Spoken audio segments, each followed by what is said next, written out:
A paz do Senhor, meus queridos e amados irmãos. Estão tudo bem? Acredito que sim. Eu também estou bem, graças a Deus. Que Jesus nos abençoe. Glória a Deus.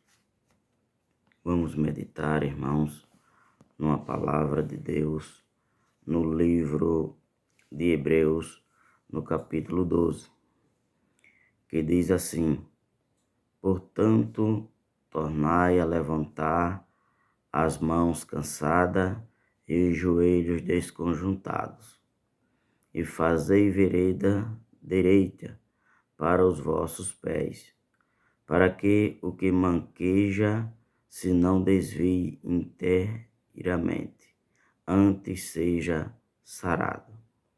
Segue a paz com todos e a santificação, sem a qual ninguém verá o Senhor, tendo cuidado de que ninguém se priva da graça de Deus, e de que nenhuma raiz de amargura, brotando, vos perturbe, e por ela muitos se contaminem.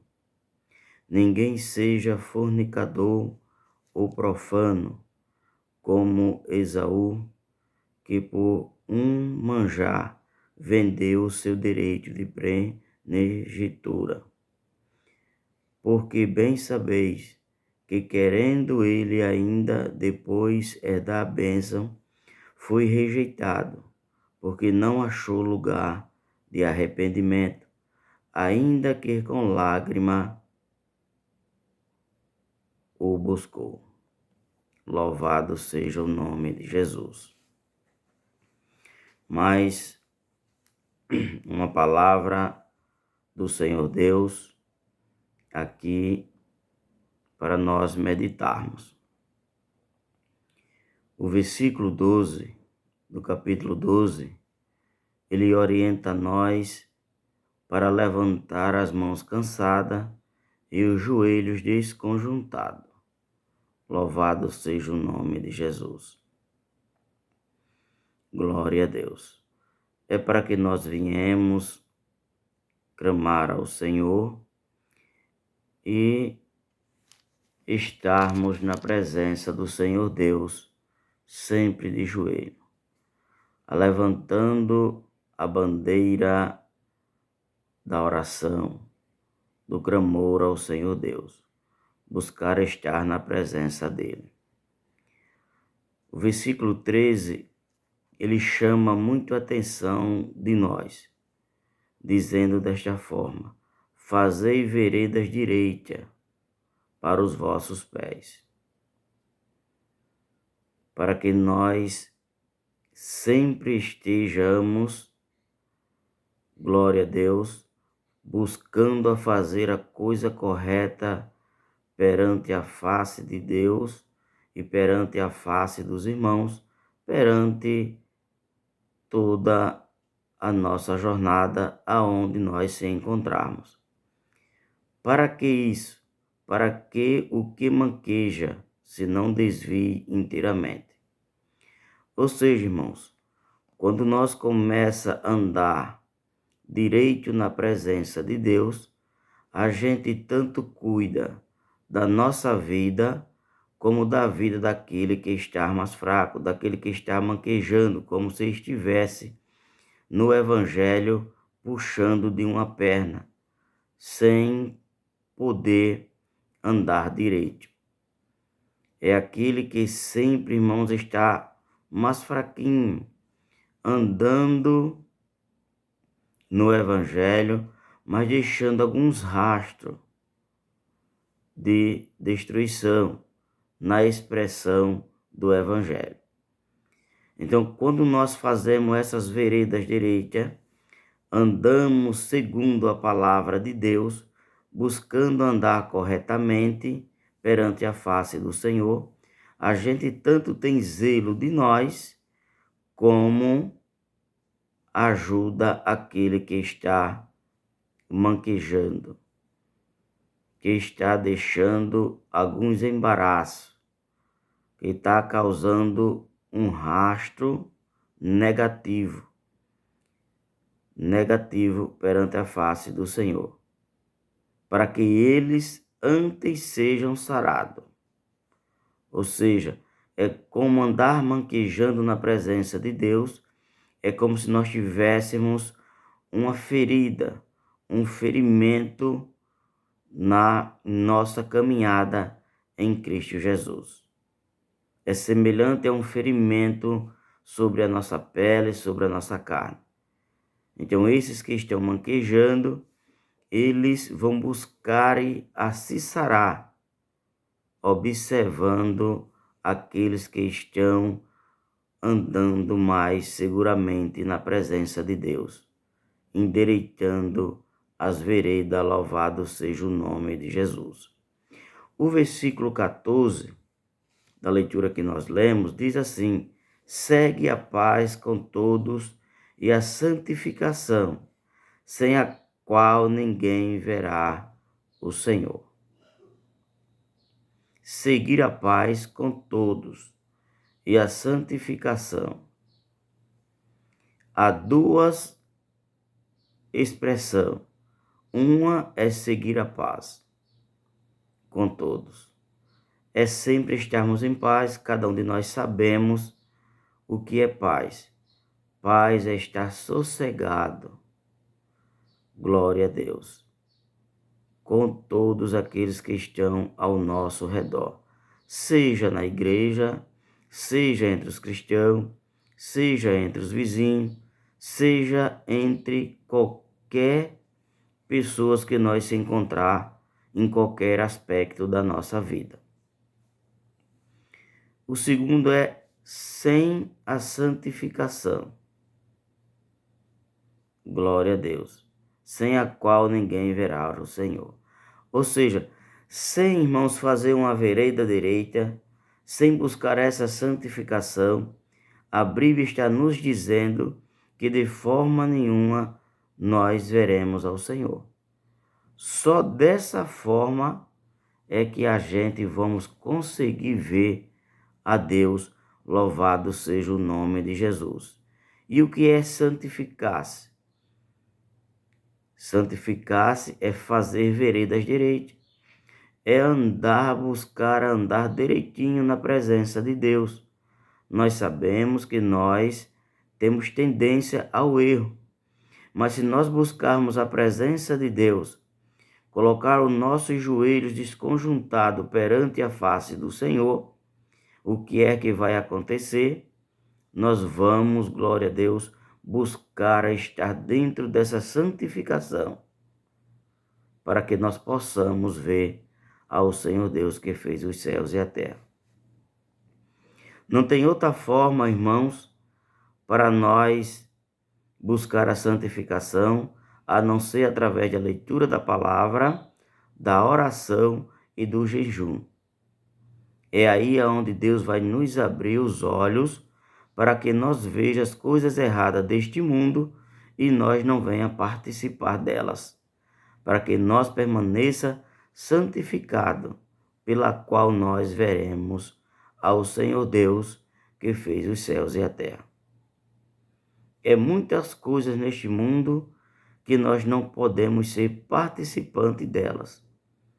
E eu e os amados irmãos só vamos ver estas coisas se nós orarmos, se nós lermos a palavra de Deus e se nós jejuarmos ao Senhor.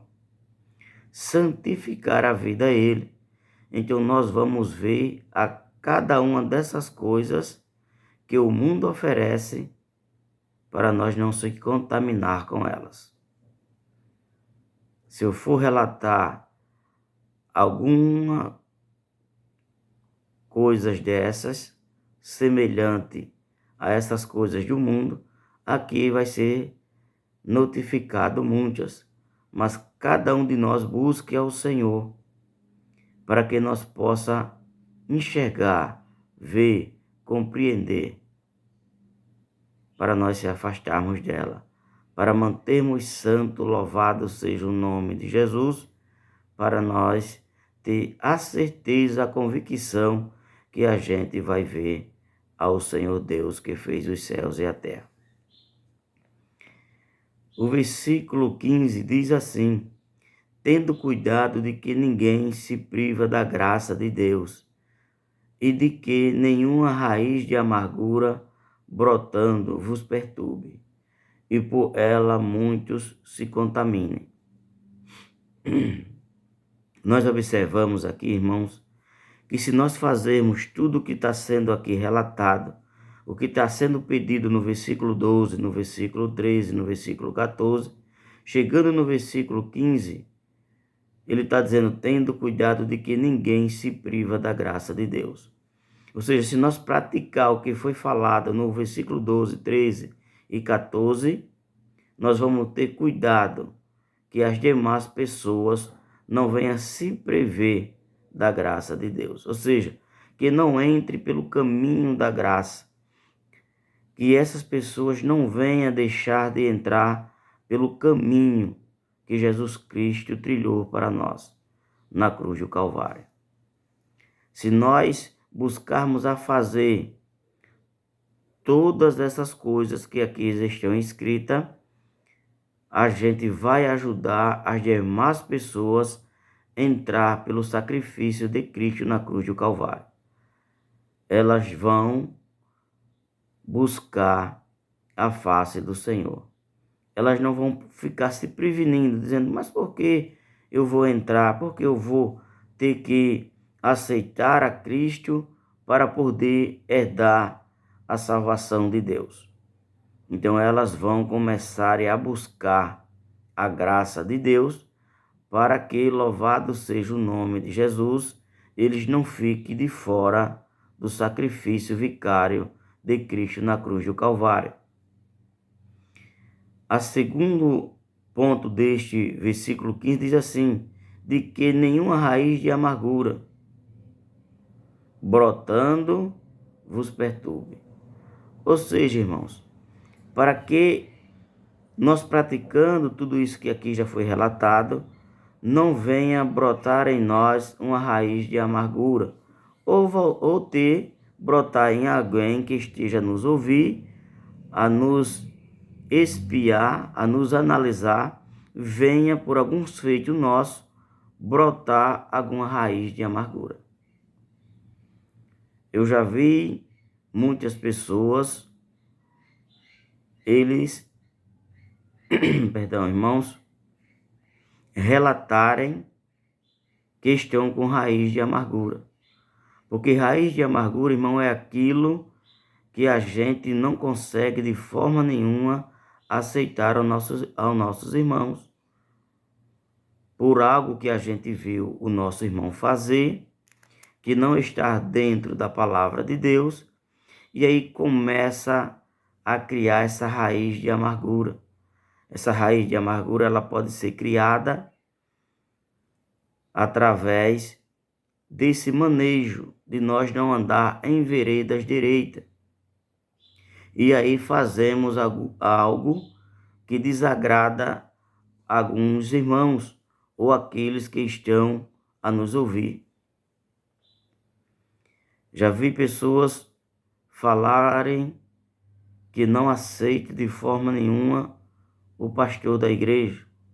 Acha que o pastor da igreja está errado por algo que ele tem cometido. Então ele começa a criar essa raiz de amargura. Começa a se amargurar, a ficar uma pessoa ressentida, sem buscar ter sentimentos bons pelaquela pessoa, pelaquele pastor, pelaquela irmã do círculo de oração. Aí o que é que acontece? Vai brotando essa raiz de amargura dia a dia e ele não busca a se endireitar perante a face do Senhor. Aí isso fica perturbando a mentalidade dele, a consciência dele, a consciência dela. E aí o que é que acontece? Louvado seja o nome de Jesus. Ele começa a criar uma separação entre ele e Deus. Porque a raiz de amargura tem brotado, tem nascido e ali está fazendo morada em seu coração, na sua mente, alma e espírito, sem permitir que ele entre numa plena comunhão com os irmãos, com o pastor da igreja, ele não entre em plena comunhão com Deus. Jesus foi claro, irmãos. Se nós não tivermos comunhões uns com os outros, de maneira nenhuma nós temos comunhão com Deus. Jesus disse: se vós não amardes os vossos irmãos, que vós ver e estar com ele todos os dias, como dizeis vós que amais ao Senhor Deus? Então nós temos que ter muito cuidado nos nossos afazeres, no que nós falamos, no que nós fazemos na face da terra, para não vir incitar alguma raiz de amargura. E aquele que perceber que está se criando, está nascendo uma raiz de amargura, está começando a brotar em seu coração, ele corra aos pés do Senhor para pedir misericórdia a Deus, para que essa raiz de amargura seja eliminada, para ele não ter impedimento de adoração ao Deus vivo, louvado seja o nome de Jesus. E ninguém seja fornicador ou profano como Esaú, que por um manjar vendeu o seu direito de primogenitura. Louvado seja o nome de Jesus. Então, vem aqui, irmão, no versículo 16, orientando a nós para nós não ser fornicador, como foi Esaú. Fornicador, irmãos, é aquele que tem relação fora do casamento. Mas essa fornicação que aqui está falado de Esaú, ela trata-se, irmãos, de uma fornicação espiritual.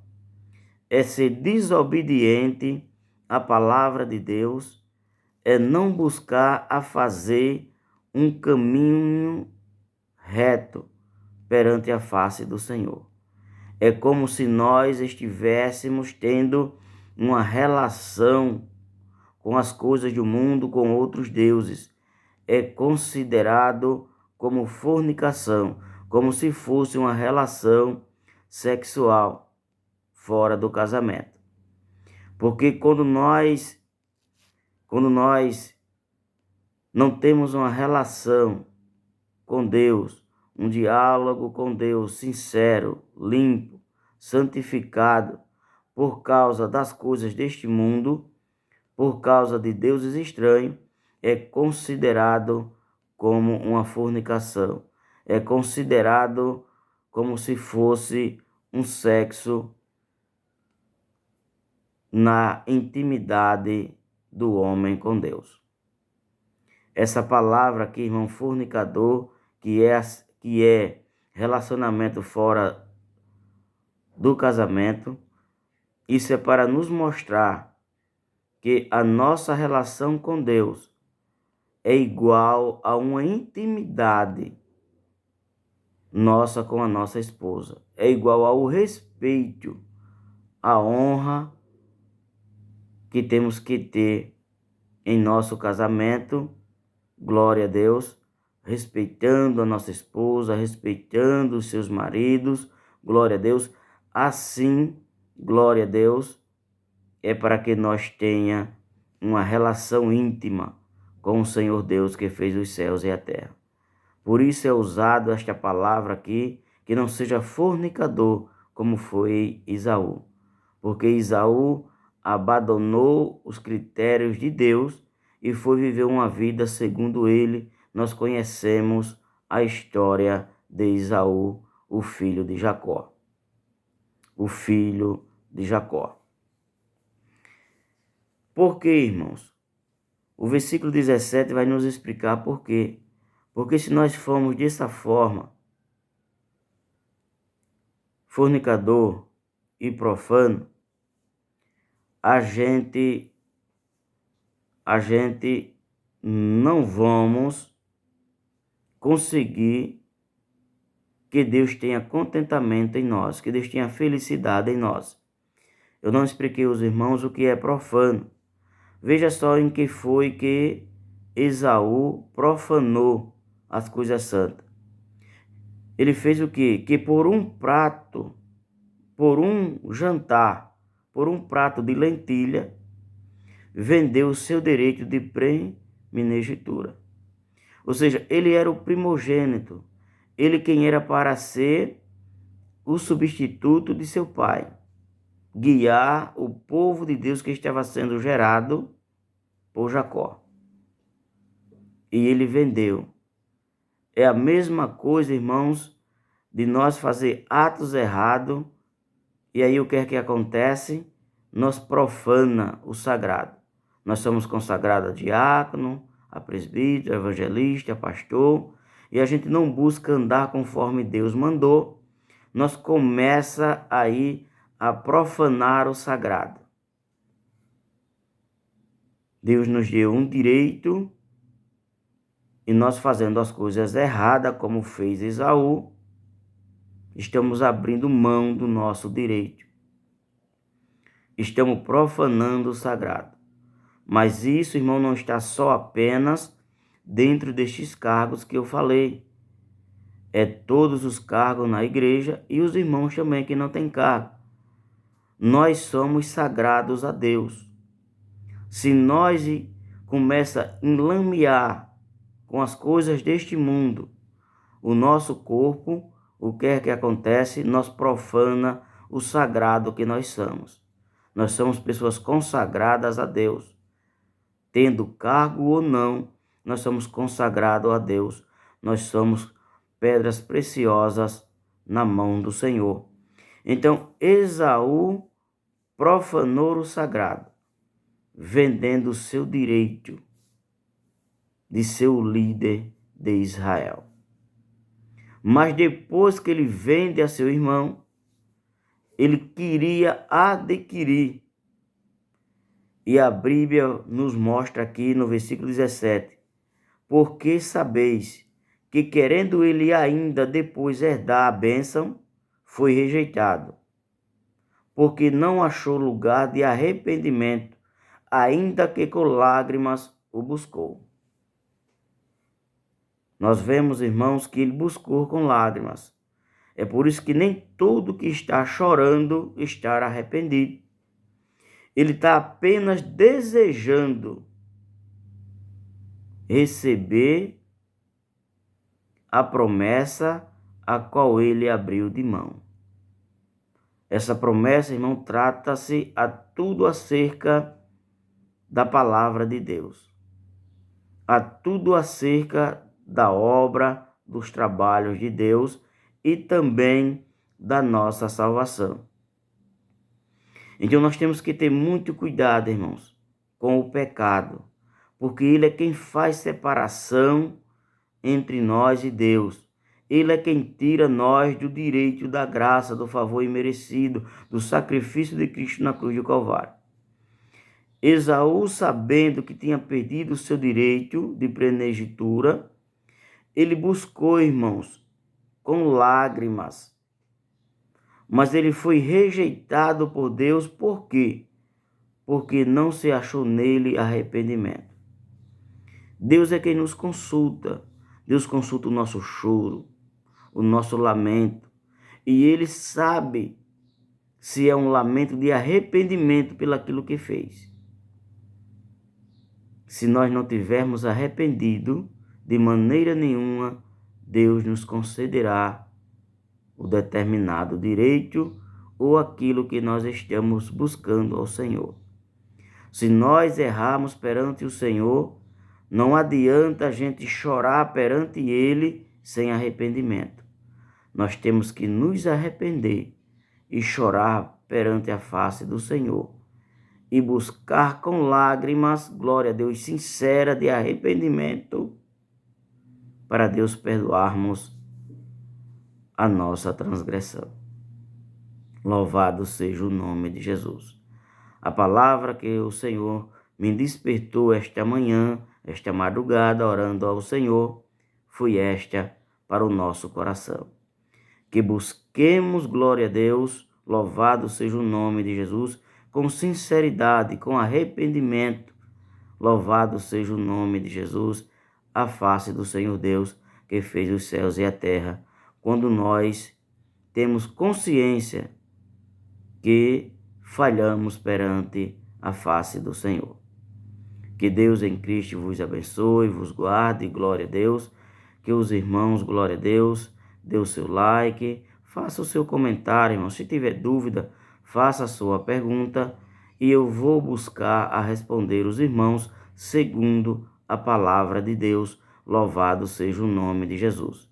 Eu nunca aqui, irmão, vou dar o meu parecer, porque o meu parecer, o que eu acho, o que eu deixo de achar, não tendo dentro da palavra de Deus, não tem valia para Deus. O que tem valia para Deus é o que está dentro da palavra de Deus, porque é os princípios de Deus, os preceitos de Deus, as ordenanças de Deus para o cristão.